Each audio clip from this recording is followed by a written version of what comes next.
안녕하십니까. 이도영 박사의 건강이야기의 이도영입니다. 이전 시간에는 충돌증후군은 어떤 병이고 그 다음에 이 병에 걸리면 어떤 증상으로 고생하는지를 살펴보았었거든요. 오늘은 이 충돌증후군은 어떻게 진단하고 그 치료 방법에는 무엇이 있는지 살펴보도록 하겠습니다. 먼저 충돌증후군의 진단 방법부터 설명드려 보겠습니다. 첫째가 먼저 시간에 설명드린 환자의 증상입니다. 그러니까는 이 충돌증후군 환자는 팔을 옆으로 60도 내지 90도 들어 올렸을 때 통증이 가장 심하고 특히 밑으로 회전할 때 통증이 있다고 설명드렸거든요. 그리고 재미있는 현상은 이 환자분은 본인이 스스로 팔을 움직일 때는 이런 통증이 나타나지만은 다른 사람이 팔을 움직여주거나 들어 올려주면은 그런 통증이 없다. 그런 설명 기억하시죠? 두 번째 진단 방법으로 충돌증후군 테스트가 있습니다. 한번 왼쪽 화면 보실까요? 왼쪽 화면 보면은 그림이 언뜻 보면 이해가 안 되실 것 같지만은 팔을 이렇게 90도 앞으로 들어 올린 자세입니다. 90도 들어 올리고 팔을 꺾은 다음에 이렇게 밑으로 회전시키는 자세거든요. 이때 충돌증후군 환자는 심한 통증을 호소하거든요. 그러니까 이때 통증이 나타나면은 충돌증후군을 의심해야 된다. 이런 얘기거든요. 그럼 왜 이런 일이 벌어지냐면은 견봉 상완돌기 아치가 있고 그 밑에 극상권이 있는데 지금 설명드린 이렇게 하고 밑으로 회전시킬 자세가 가장 압박을 많이 받는 자세이기 때문에 그때 통증이 가장 심하게 나타나는 거거든요. 그 다음에 세 번째 진단 방법으로는 방사선 검사가 있습니다. 엑스레이 검사거든요. 제가 전 시간에 설명드렸을 때 견봉의 생긴 모양이 충돌증후군의 발생과 관계가 좀 깊다 그랬죠. 그래서 견봉 생긴 모양이 평평한 모양, 커브 모양, 훅구 모양이 있는데 훅구 모양의 건병이 밑으로 더 많이 튀어나오니까 팔을 움직일 때마다 극상권에 자극을 더 많이 줘가지고 충돌증후군이 많이 발생한다고 그래서 설명드렸어요. 그런데 그 엑스레이는 구조적인 특성상 뼈의 이상이나 변화는 아주 귀신같이 잡아냅니다. 그런데 이외에 근육이나 인대 손상은 엑스레이는 거의 확인이 불가능하거든요. 확인이 안 됩니다. 그래서 방사선 검사는 견봉의 생긴 모양, 그러니까 후크 타입이다, 커브 형태다, 평평하다, 이거는 발견이 충분히 가능한데 충돌증후군의 아주 병변 중에 주요 병변이 뭐냐면은 바로 퇴행성 변성, 그 다음에 염증 변화, 그 다음에 극상권의 부분 파열, 내지는 완절 파열, 이런 거거든요. 근데 엑스레이는 그런 거를 찾아내지 못하는 단점이 있습니다. 그러니까 엑스레이 검사는 충돌증후군에서 부분적인 진단 방법이지 전체적인 진단을 파악하는 데는 한계가 있다는 뜻입니다. 그리고 다음으로 MRI 검사가 있거든요. MRI 검사는 뼈의 구조뿐 아니라 근육이나 인대의 손상이나 변화를 정확하게 잡아내거든요. 그러니까는 충돌증후군에서 나타나는 주요한 병변이 염증 변화 정확하게 잡아냅니다. 퇴행성 변성 정확하게 잡아냅니다. 그 다음에 극상간의 파열 정확하게 잡아내거든요. 그러니까는 이 MRI 검사는 충돌증후군에서 나타나는 모든 변화를 다 확인이 가능하기 때문에 현재까지로는 충돌증후군에서 가장 정확한 진단 방법으로 검사하고 있는 방법이거든요. 그리고 마지막으로 요새는 충돌증후군 검사에서 마지막 검사로 초음파 검사를 시행하거든요. 근데 이 초음파 검사는 문제가 뭐냐면은 극상권의 파열을 확인은 가능합니다. 확인은 가능하는데 그 정확도가 MRI보다 많이 떨어져요. 많이 떨어가지고 아주 제한적으로 사용하지 정확하게 충돌증후군의 진단 목적으로 사용하는 데는 이 초음파 검사는 한계가 있습니다. 그러니까 이렇게 지금까지 충돌증후군에 대해서 진단 방법에서 설명드렸거든요. 그러면은 이렇게 충돌증후군이 진단이 됐다. 그러면은 다음으로 어떻게 치료해야 되냐 한번 살펴볼 필요가 있거든요. 모든 정형외과 치료는 다 그래요. 다 그렇듯이 충돌증후군도 다 똑같거든요. 치료 방법은 보존적 치료하고 수술 치료 두 가지 방법이 있습니다.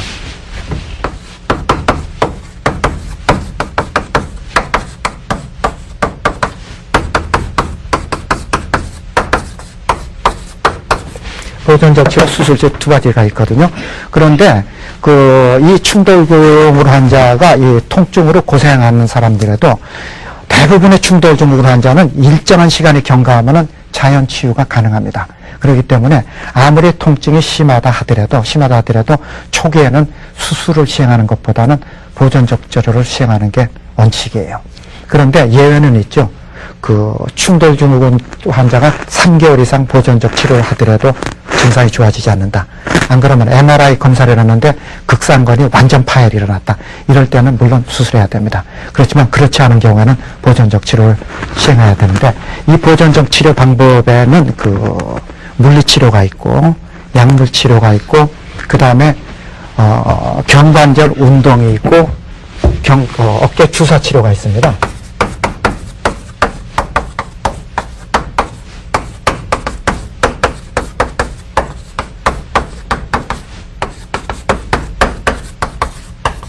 운동이 있고 그 다음에 어깨 주사치료가 있거든요. 자, 하나하나 설명드려 볼까요? 먼저 물리치료부터 설명드려 보겠습니다. 물리치료는 그 방법이 여러 가지가 있는데, 보통 여러분들이 알고 있듯이 첫째가 얼음찜질이 있고, 두 번째가 더움물찜질이 있고, 셋째가 초음파 치료, 전기 자극 치료, 레이저 치료, 이렇게 몇 가지 방법이 있는데, 어떤 치료를 하든 간에 원리는 똑같습니다. 그러니까는 어깨 관절에 발생한 염증을 제거해 줍니다. 아까 말씀드렸듯이 충돌증후군의 통증의 직접적인 유발 원인은 염증성 자극이라고 그랬잖아요. 그렇기 때문에 저런 물리치료를 시행하면 그럼 염증성 변화, 염증성을 줄여주기 때문에 통증 완화에는 효과가 상당히 세요. 그리고 또 하나는 얼음찜질은 급성기 통증에 효과가 있고, 그 다음에 덜물찜질은 그 이후에 사용에 효과가 있다는 거 여러분 알고 계시죠? 그러니까 이거는 충돌증후군 아니라 모든 정형외과 쪽에서 아주 공통된 상황입니다. 그러니까 급성기라 심하게 발이 삐었다, 그다음에 많이 부었다, 이런 경우에는 처음에는 꼭 얼음찜질이 좋습니다. 그리고 나서 3, 4일 지나서 급성기 통증이 가라앉기 시작하면 그때 죄송합니다. 더움물찜질이 효과가 있거든요. 자, 두 번째에 약물치료가 있습니다. 충돌증후군에서 사용하는 약은 거의 대다수가 소염 진통제입니다. 소염 진통제라는 약 아시죠? 그리고 또 여러분들이 관절이나 근육의 통증으로 고생한다, 이때 사용하는 약도 소염 진통제거든요. 그러니까 아주 간단하게 설명드리면은, 여러분들이 허리 디스크로 고생했다, 아니면은 무릎에 관절염이 심하다, 안 그러면 어깨 충돌증후군으로 통증이 심하다, 이때 사용하는 약은 모두 똑같이 소염 진통제입니다. 그러니까 이런 점은 여러분들이 혼동 일으키시면 안 돼요.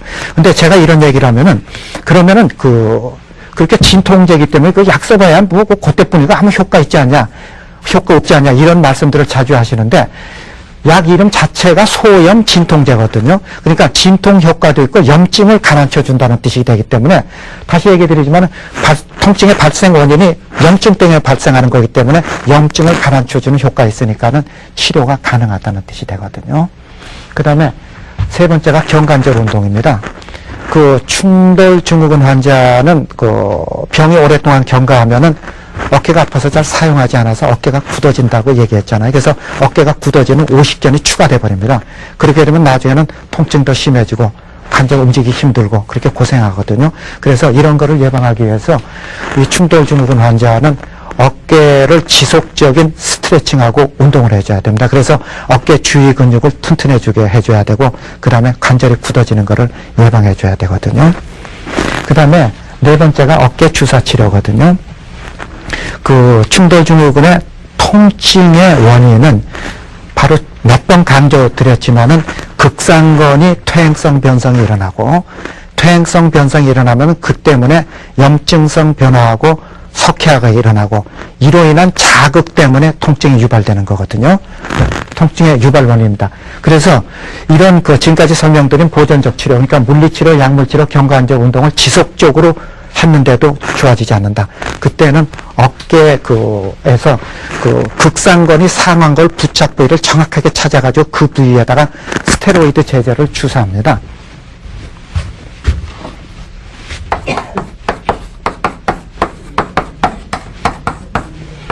이 스테로이드 제제는 여러분들이 상당히 겁을 많이 먹는 분은 상당히 겁을 많이 먹는데 실제 이 주사는 아주 강력한 염증 차단 효과가 있거든요.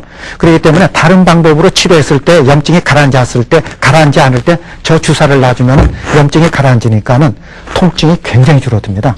그렇기 때문에 아주 효과도 좋고 극적으로 통증이 가라앉거든요. 그렇기 때문에 좋아하는 사람은 계속 좋아하는데 가장 큰 문제점이 이 스테로이드 제제는 반복적으로 사용하면 그 부작용이 상당히 크죠. 상당히 큽니다.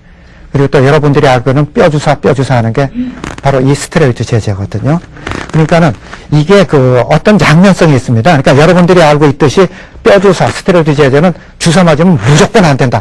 그거는 크게 잘못된 생각입니다. 그렇지만은 상당히 조심해서 써야 되고, 그 다음에 그거를 부작용을 알고 써야 되고, 그리고 한 번 내지 두 번은 모르지만은 반복적으로 주사하는 거는 절대 좋지 않다. 그런 뜻의 얘기입니다. 자, 지금까지 충돌 증후군의 보존적 치료에 대해서 설명드렸거든요. 그러면 이제 마지막으로 수술 치료에 대해서 한번 설명드리도록 하겠습니다. 이 수술 치료는 바로 좀 전에 제가 설명드렸듯이 보존적 치료를 3개월 이상 시행해도 증상이 좋아지지 않는다. 아니면 MRI 검사에서 극상근의 완전 파열 소견이 보인다. 이러면은 수술을 시행할 수밖에 없습니다. 그런데 충돌 증후군의 발생 원인은 이렇게 팔을 들어 올릴 때 견봉 오구돌기 아치 밑에서 극상근이 상완골 부착 부위가 이렇게 움직일 때마다 압박을 받기 때문에 통증이 발생하고, 이때 견봉의 생긴 모양이 후크 타입으로 이렇게 밑으로 튀어나오면은 극상근을 더 심하게 압박하기 때문에 증상이 훨씬 더 심해지고 통증도 심해진다고 설명드렸잖아요. 그러니까 수술이라는 거는 이렇게 밑으로 튀어나온 이 견봉을 깎아내버리는 겁니다. 깎아내가지고 극상근에 가해지는 압박을 그만큼 줄여주는 거거든요. 그리고 또 하나는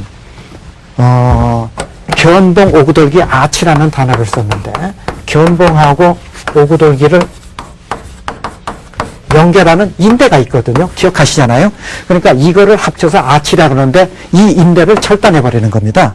이 인대를 절단해버리면은 팔을 이렇게 들어 올릴 때 이게 위에서 받쳐주는 게 없으니까는 극상근에 가해지는 압력이 그 순간에 풀어져 버리거든요. 그러니까는 밑으로 튀어나오는 견봉을 깎아내고 견봉 오구돌기 아치를 형성하는 인대를 절단해주면은 극상근에 가해지는 압력이 그만큼 줄어들기 때문에 통증이 줄어들거든요. 이런 수술을 우리를 견봉 성형술이라고 얘기합니다. 견봉. 그리고 또 하나는 이 충돌 증후군이 진행돼가지고 병이 악화되면은 극상근이 완전 파열이 일어난다 그랬잖아요. 이런 경우에는 견봉 성형술 더하기 거기에다가 파열된 극상근을 봉합해줍니다. 봉합해주거든요. 이때 시행하는 수술 방법은 크게 두 가지가 있습니다. 피부를 절개하는 관열 수술이죠. 째사하는 수술입니다. 그리고 또 하나는 요새 수술할 때 정형외과에서 가장 중요하는 게 뭐예요? 내시경 수술, 이런 얘기 많이 하잖아요. 내시경 수술입니다. 그러니까는 충돌 증후군에도 똑같은 사항이 적용되거든요. 그러니까는 단순한 견봉 성형술이다. 이때는 내시경으로 수술이 충분히 가능합니다. 뼈를 깎아내고 인대 절단하는 거는.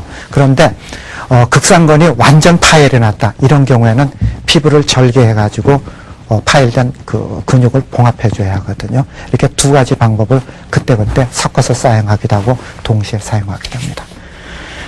그러니까 수술 방법도 비교적 간단하거든요. 수술 방법 간단해. 그리고 수술 후 예후도 아주 좋습니다. 아주 좋아요. 자, 이렇게 지금까지 충돌 증후군은 어떻게 진단하고 그 치료 방법은 무엇이 있는지에 대해서 설명드렸습니다. 지금까지 설명드린 내용 중에서 어떤 점이 좀 궁금하다, 아니면 또 이런 질문이 있다, 이런 질문 계신가요? 네, 박사님 말씀 잘 들었는데요. 충돌 증후군이라는 병이 저희들은 참 생소한 병이었거든요. 근데 그게 완치가 가능할 수 있는 병인지 궁금해요. 예.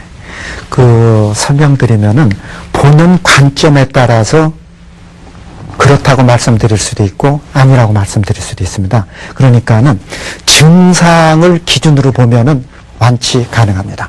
그러니까는 보존적 치료를 열심히 하든 필요한 경우에 수술을 하든 간에 일정한 시간이 경과하면은 본인은 그전하고 거의 똑같은 상태로 회복이 가능하거든요. 그러니까는 증상의 기준으로 봐서는 완치 가능합니다. 그런데 다른 면으로 해부학적인 관점에서 봤을 때는 얘기가 조금 다르거든요.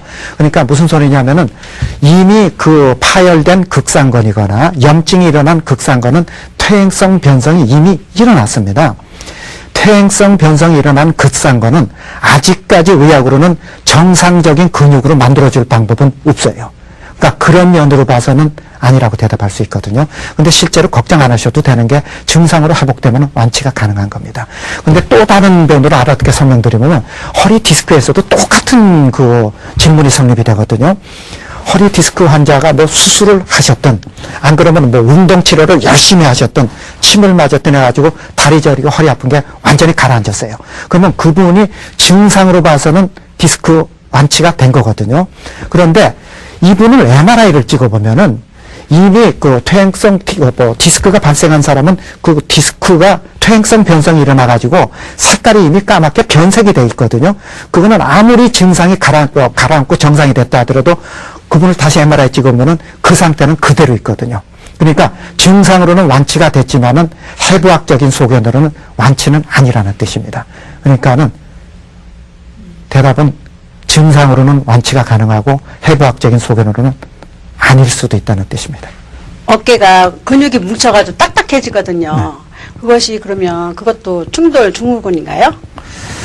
조금 다른 얘기인데 그 솔직히 요새 그 스트레스 많이 받은 사람들이 그 어깨 쪽이 불편하고 이 근육통이고 목하고 아프고 괴롭다는 분들이 꽤 많습니다. 꽤 많은데 그 가장 그 특징적인 차이점이 뭐냐면은 어깨 충돌 증후군은 특징은 일반적으로 어깨의 앞쪽이나 상부 쪽을 주로 많이 불편해합니다. 그런데 그 지금 말씀드린 그 스트레스를 받거나 아니면 목 디스크라든가 이런 조금 다른 질환은 주로 어깨의 뒤쪽이 많이 불편합니다. 그래서 이런 분들을 그 근막 동통 증후군이라 그러거든요.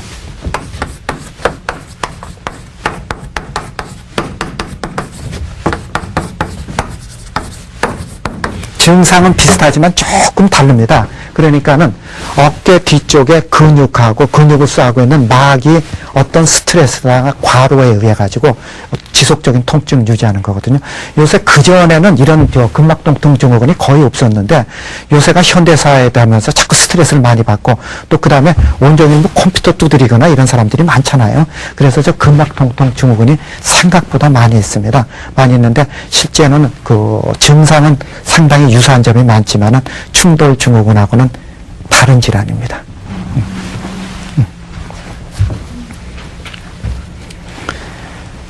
자, 지금까지 이렇게 2회에 걸쳐 가지고 충돌 증후군에 대해서 자세히 살펴보았습니다.